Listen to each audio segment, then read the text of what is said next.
Hello and welcome to our monthly catch-up with Shawn Burns, who is the portfolio manager of the Contango Income Generator Fund. Now, we do catch up with Shawn and we want to find out how the fund's gone over the whole financial year and what is it sort of trending towards, mate. Thanks for joining us. Thanks, Peter. Good to see you again. Yep, so give us an idea of how the fund has performed over the financial year. Well, I think probably as just stepping back a bit, I've been running this strategy now for over 5 years. Yeah. This year has been the toughest by quite a way for X30 yield. Yeah, X30, we're talking about stocks outside the top 30. Yeah, so outside the big banks, etc., outside those BHP, Rio, all of those. Yeah, the well-known ones. So yeah. all the well-held ones, Woolies, Wes Farmers, etc. So the smaller, they're not necessarily small companies, but smaller companies. And there's been reasons why that has been difficult over this year that we've identified what's happened with the Royal Commission, also what's happened with bonds, etc. But I think that over the last month we were up 1%.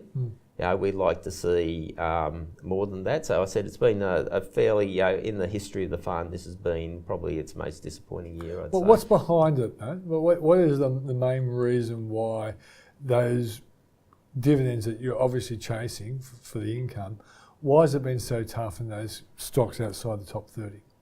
I think that there's several reasons for that. I think the Royal Commission has cast and not only the Royal Commission, there's been a whole raft of investigations and commissions and government regulatory changes in Australia, and our fund is, because we're looking at franked income, we are Australia skewed. We have a bias towards Australia in the portfolio, and that has created a lot of uncertainty across half the portfolio, where we a lot of times we don't know what the actual outcome of that. Equity markets hate uncertainty, so that has meant soft share prices, and so of CIE though the actual dividends have been as expected.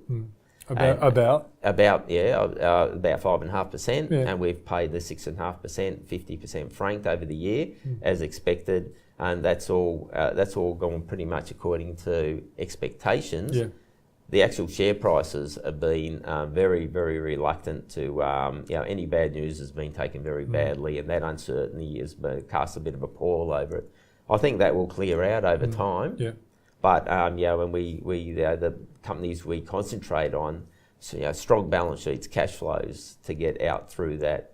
We will assess any actual recommendations that come out of these various inquiries for the real impact on the companies, and we'll put that in the assessment in our decision making going forward. Yeah. But it has been a tough year from that point of view. And because you've been doing this for a long time, what's your attitude towards when you go through a rough patch, and some people probably start recommending you change your strategy? Yeah. What is your reaction to that kind of suggestion?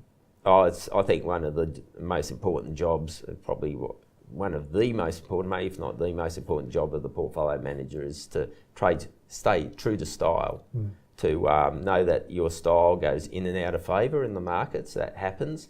The worst thing you can do is jump ship just as you're under the most pressure, because when your style comes back in, you're not on the ship that goes up. You lose twice. You lose twice, and you don't want that. That's probably the biggest error a portfolio manager can make. So we're sticking to what we've done in the past and concentrating on those companies we think will come out the other end in the best shape they can. All right, mate. Thanks for joining us. Thanks, Peter.